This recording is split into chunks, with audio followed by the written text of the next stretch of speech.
New Zealand and the United States are the only countries in the world that allow pharmaceutical companies to do direct-to-consumer advertising on TV, and it's been a calamity in our country for public health because it's allowed them to control the narrative, to control political figures in this country, and we're not getting healthier. The third largest cause of death in this country today is pharmaceutical products after heart attack and cancer.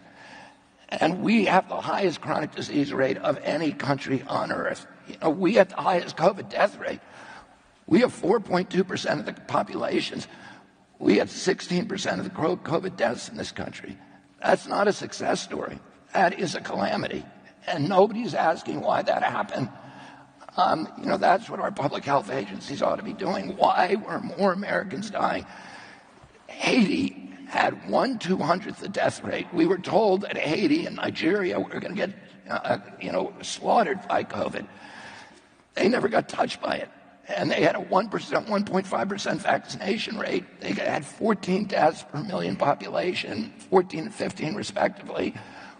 We had 3,000 deaths per million population. So we had 200 times the death rates of African countries with no healthcare system. Something is really wrong with what's happening in this country, and why are we having the obesity epidemic?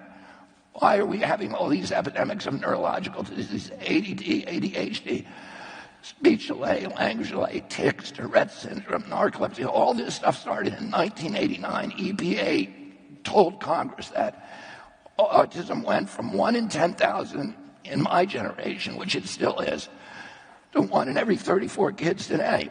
We got these explosions of autoimmune diseases that same year, rheumatoid arthritis, juvenile diabetes. Why is that happening? Why did peanut allergies suddenly appear in 1989? We know it's an environmental toxin. Genes do not cause epidemic. If any of you are my age, you cannot remember meeting anybody when you were a school kid who had autism or peanut allergy.